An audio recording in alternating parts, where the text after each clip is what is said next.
It was supposed to be a peaceful afternoon. The kind of day when everything feels in place, calm, quiet, and just the right kind of solitude. I had planned this solo hike for weeks, anticipating the quiet hours spent alone in nature, far from the noise of the city. My life had been hectic, with work demands, constant meetings, and never-ending responsibilities. All I wanted was to get away from it all, breathe in the fresh air, and be alone with my thoughts. The trail I chose was well known, a winding path through a thick forest that led to a small clearing by a creek. I had hiked this trail before, many years ago, but it had been a long time. I didn't think much of it. How much could the forest have changed, after all? The air was crisp with the scent of pine trees, and the ground was soft with the moss that covered the earth. Birds chirped overhead, and every now and then, the rustle of small animals in the underbrush would make me stop and listen, but nothing too unsettling. The sun hung high above, casting a warm glow on the path ahead. I started off early, the sun still low in the sky, as I had planned to return before nightfall. The trail was narrow, flanked on both sides by thick woods. As I walked deeper into the forest, the shadows grew longer, though it was still early in the day. At first, I felt at ease, the familiar sights of trees, ferns, and the occasional fallen log. But as the hours passed, something began to change. It was subtle at first. The path seemed to twist more sharply, the trees grew denser, their limbs intertwining above me, blocking out the sunlight in places. I hadn't seen another hiker in hours. It was quiet. Too quiet. I looked at my watch and realized that I had been walking for longer than I intended. I had planned to turn back at noon, but the time was already past 2 p.m. I stopped to rest, leaning against a large rock, the cool surface a relief after the steady climb. Something in the air felt different now. The silence wasn't peaceful anymore. It was oppressive, like the forest itself was holding its breath. My mind wandered back to the stories I had heard about people who had disappeared in forests like this one. It was a thought that lingered uncomfortably, but I quickly dismissed it. I wasn't lost. I knew this trail. But as I rose and continued, a feeling of unease settled in. The trail didn't look familiar anymore. The trees were growing denser, more twisted. Some of them seemed to have strange, contorted shapes, their bark a strange, mottled color. The path that had once been clear and easy to follow was now hard to make out. I checked my compass and pulled out my map. The trail should have been leading me toward a clearing, a spot I knew well. But nothing looked right. I retraced my steps, but the path seemed to shift with each passing moment. The trees seemed to close in, and soon, I found myself walking in circles. The more I tried to find the right direction, the more lost I became. I stopped again, panic creeping in. The silence was suffocating now, and I could feel my heart beginning to race. What had once been an easy trail now seemed like a labyrinth of trees and underbrush. The map and compass, once reliable, now felt like useless tools in my hands. There was no signal on my phone, and even the familiar landmarks from earlier were gone. The trees had changed. The world around me was different. I tried to remain calm. I knew panicking wouldn't help, but my mind kept racing. I could feel the cool sweat trickling down my back as the minutes stretched on. I had to keep moving, I told myself. It was just a momentary misstep. I would find the trail again, and everything would be fine. But the more I walked, the further I seemed to get from any recognizable path. The air began to grow thick, heavy with humidity, and the shadows of the trees seemed to grow darker, like they were closing in around me. The forest had always been quiet, but now it felt as though the trees were watching, listening. I shook the thought from my mind. It was ridiculous. I wasn't alone out here. There were no monsters, no hidden creatures. Just me, the forest, and the trail. But then I heard something, faint at first, like the soft crunch of twigs snapping underfoot. My breath hitched in my throat. I stopped dead in my tracks, listening. The sound stopped. Silence returned, thick and heavy. I told myself it was just an animal, maybe a deer or something else passing through. But then the sound came again, closer this time. Someone was following me. I froze, straining my ears to listen. My heart began to race, my pulse thundering in my ears. I turned quickly, half expecting to see another hiker or maybe a park ranger. But there was no one. No person, no animal, nothing. The forest was silent once more. My mind raced. I was alone. But I couldn't shake the feeling that I wasn't alone at all. The sense that something or someone was just out of sight, following me, watching me. I started walking faster, my breath coming in short, shallow bursts. I could hear my footsteps crunching beneath me, but they were too loud in the otherwise still forest.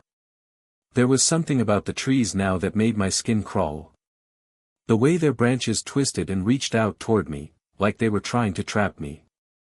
I glanced around, but the forest was too dense, the shadows too deep. The path I had been following had completely disappeared. There was no trail, no sign of the way back. The trees seemed to close in further, their branches moving in the wind, but the sound was unsettling, like the forest was whispering something I couldn't quite understand. I pushed forward, my pace quickening to a near run. I knew I couldn't let myself panic, but my thoughts were scattered, my fear growing with every step. My legs felt heavy, and the weight of the forest pressing in around me made it hard to breathe. I had to find my way out. The deeper I went into the forest, the more unnerving it became. The trees seemed to blur together, as though the landscape itself was shifting, distorting with every turn. The sounds of the woods, once comforting, now felt hollow, as if the forest itself was holding a breath, waiting for something. My steps quickened as I stumbled over roots and uneven ground, my mind racing. I couldn't stop thinking about how wrong everything felt. The trail had vanished completely now, leaving me surrounded by an endless sea of twisted trees. I pulled my map and compass out again, hoping to orient myself, but the compass spun wildly, like it was caught in some sort of magnetic field. The map was no help either, it was as if the landmarks on it didn't exist in this part of the forest. The stillness around me was suffocating, and I could feel my heart pounding in my chest, my breath ragged. Something was wrong. Something was watching me.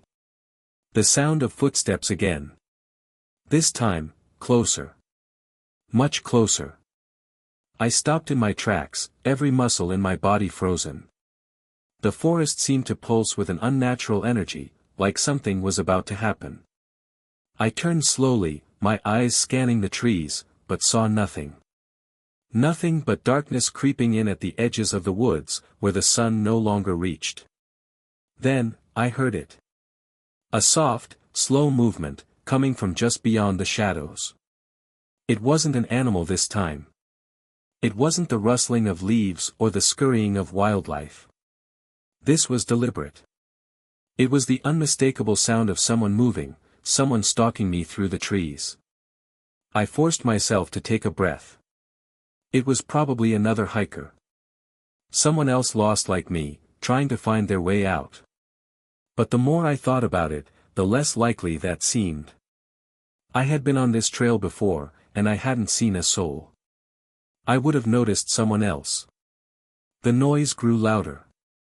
There was no mistaking it now, someone, or something, was following me. I spun around, my pulse racing, but again, there was nothing. The forest was as silent as it had been before. Too silent.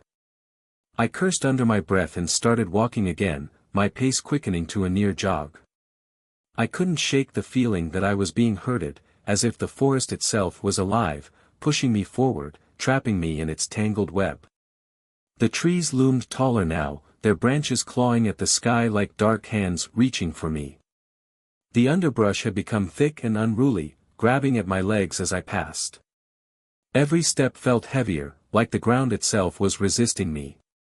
And then, through the trees, I saw something. A faint light, flickering through the branches, casting strange shadows on the ground. It wasn't the sun, that had long since disappeared behind the thick canopy. This light was unnatural, flickering like a flame in the distance. My heart leapt with a mixture of hope and dread. I had to get to it. It had to be something, a person, a clearing, anything that would help me escape. I pushed through the thick underbrush, my legs burning from the effort. The light grew brighter as I got closer, but there was something wrong about it. It didn't flicker like a fire should. It pulsed, like a heartbeat, a rhythmic, eerie pulse that seemed to draw me in. The closer I got, the more I could feel my senses fraying.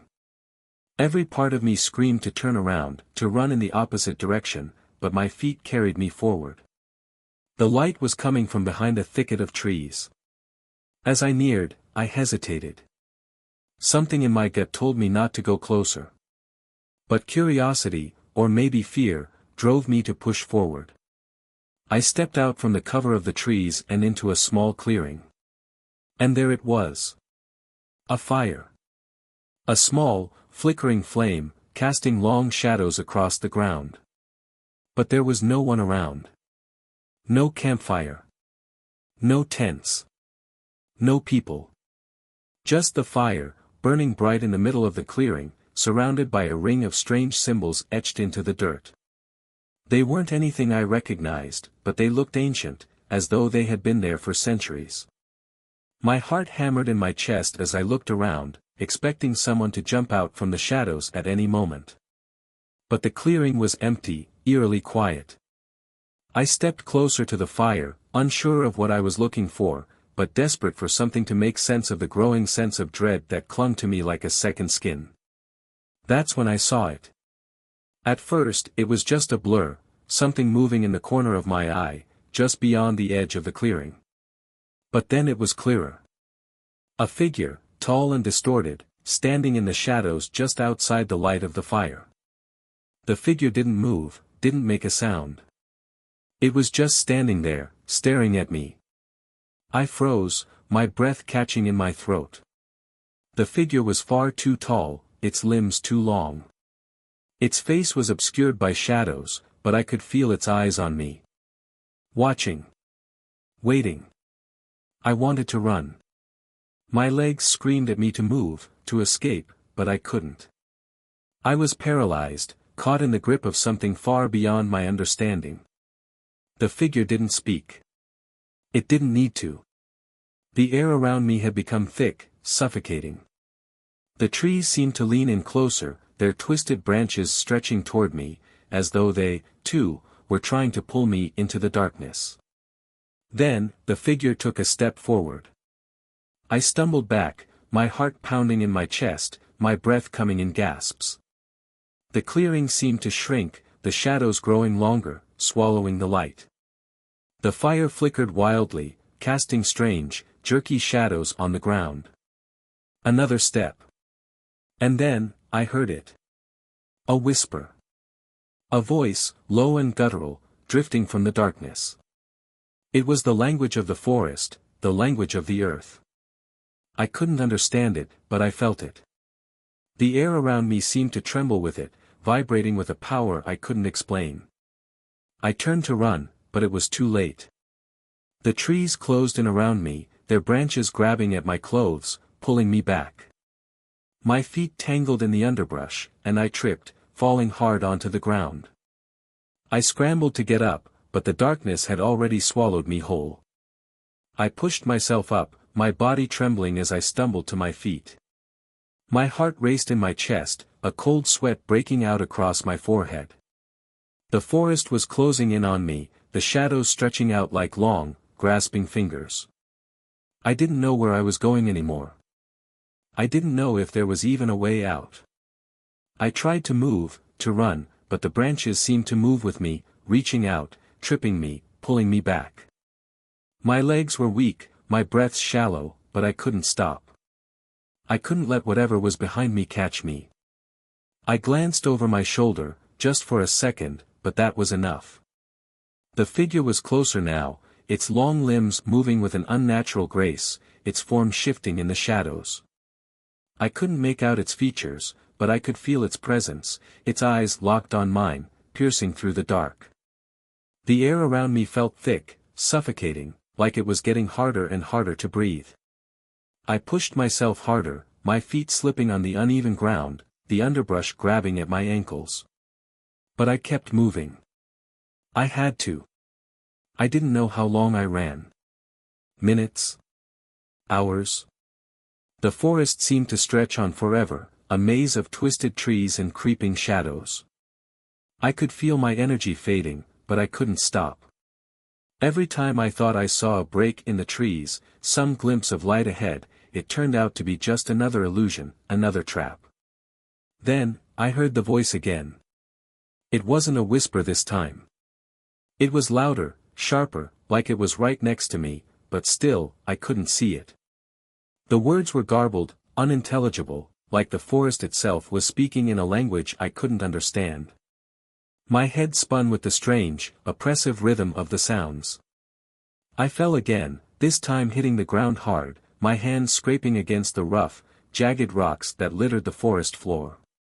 My breath came in ragged gasps as I pushed myself up again, but the weight of the forest was beginning to take its toll.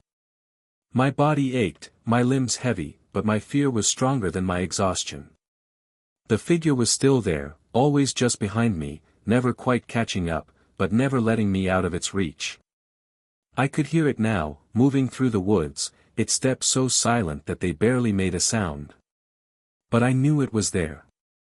I could feel its presence, always lurking, always watching. I looked ahead, desperate for a way out, but the path before me had become a blur of darkness and confusion. There was no clear trail, no sign of where I had come from or where I was going. Just endless trees, endless shadows. And then, in the distance, I saw it, a flicker of light, the faintest glimmer, like a beacon in the dark. Hope surged through me, and for a moment, I felt the slightest bit of relief. I wasn't sure if it was real, but I had to try. I had to reach it. I pushed myself forward, my legs shaking, my body on the brink of collapse. The clearing ahead seemed to pulse with light, beckoning me. I could hear the distant crackling of a fire, the rustle of leaves, the soft murmurs of voices. I was almost there. But as I reached the edge of the clearing, I saw something that made my blood run cold. The fire was still there, burning brightly in the center of the clearing, casting long, flickering shadows. But this time, the shadows were moving, shifting, like they were alive. The symbols etched into the ground had changed. They were no longer the simple, ancient markings I had seen before. Now, they twisted and writhed, as though they were alive, crawling across the dirt. And standing around the fire, there were people. Figures, tall and gaunt, their faces obscured by darkness, their movements slow and deliberate. They stood in a circle around the fire, chanting in that same guttural language I had heard before. I froze. My heart thudded painfully in my chest. These were no ordinary hikers or campers. These were not people who had gotten lost like I had. No, these were something else, something far worse.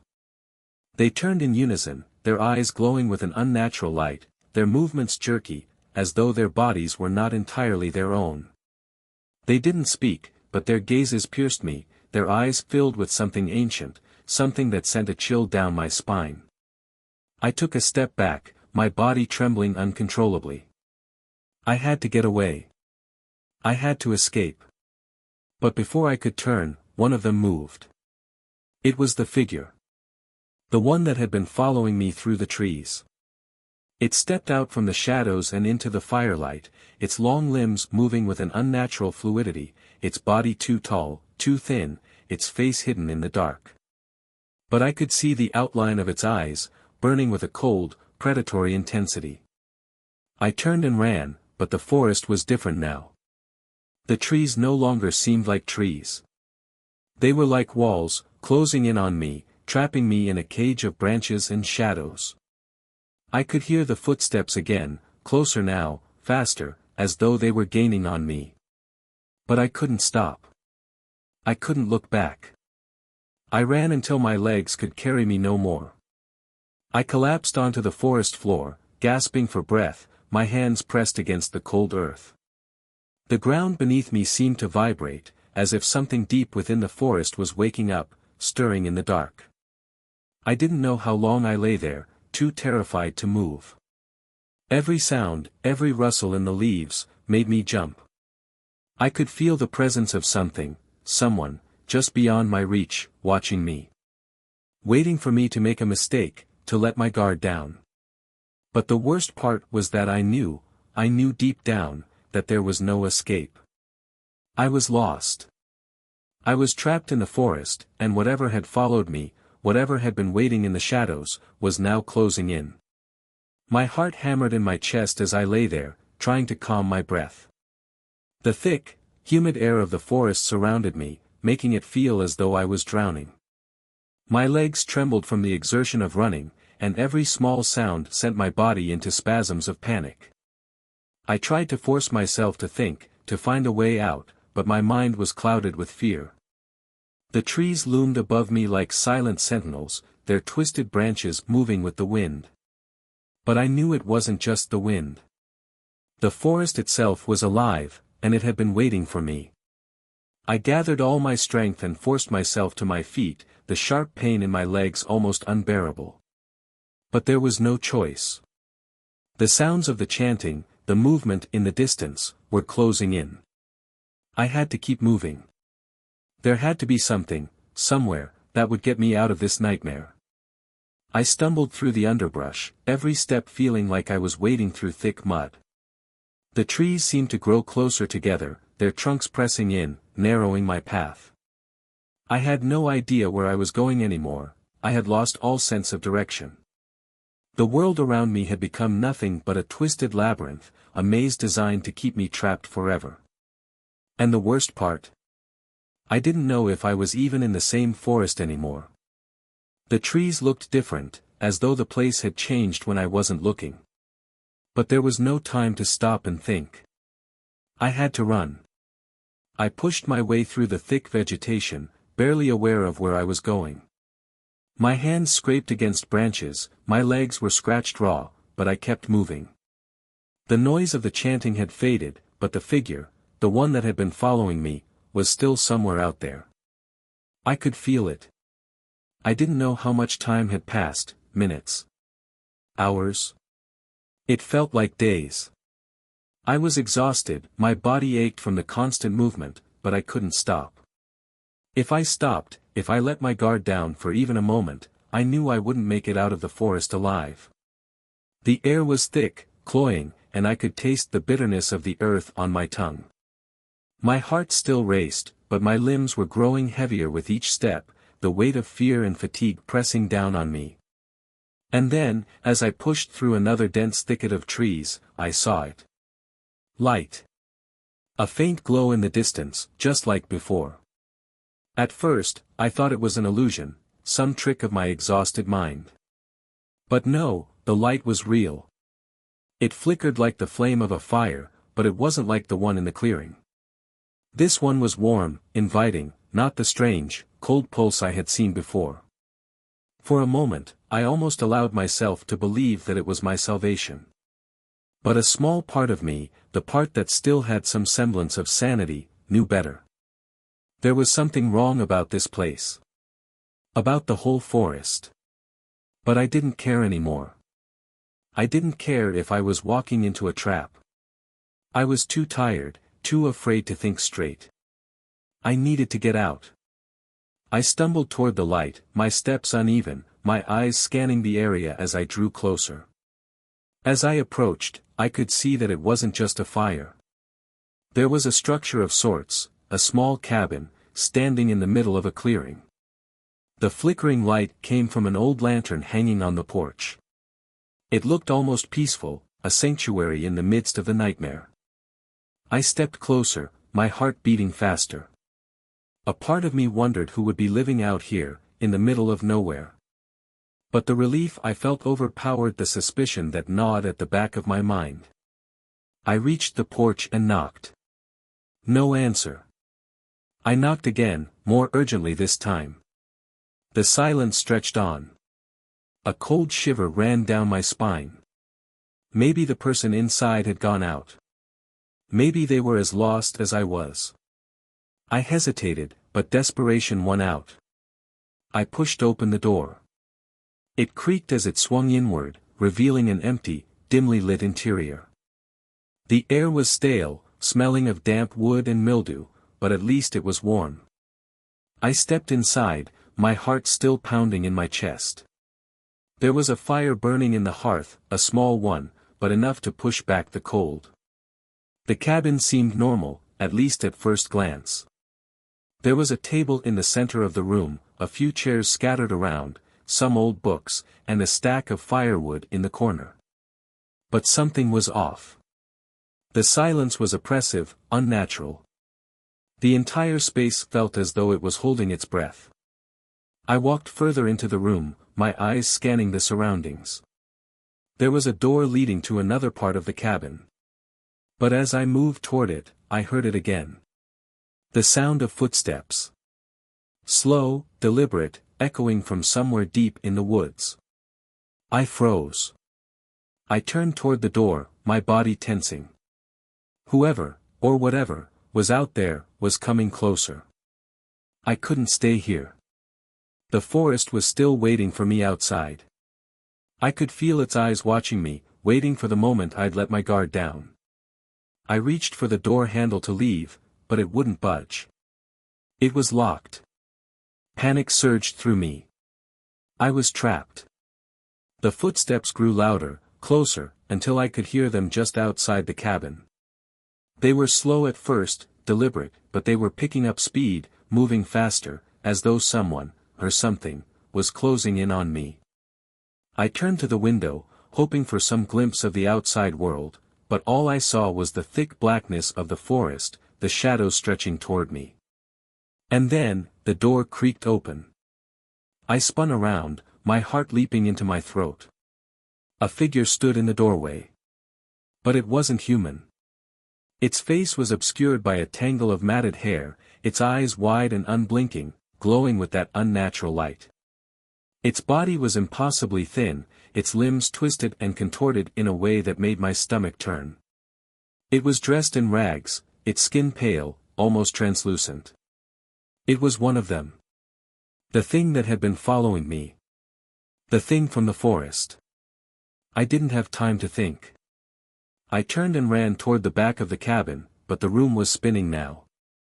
Everything felt like it was closing in on me, suffocating me. The footsteps outside were joined by others, more figures moving through the trees, closing in on the cabin. I could hear their voices now, low and guttural, chanting in that same, awful language. I reached the back door. It was unlocked. I pulled it open and bolted into the night. But the forest had already swallowed me whole again.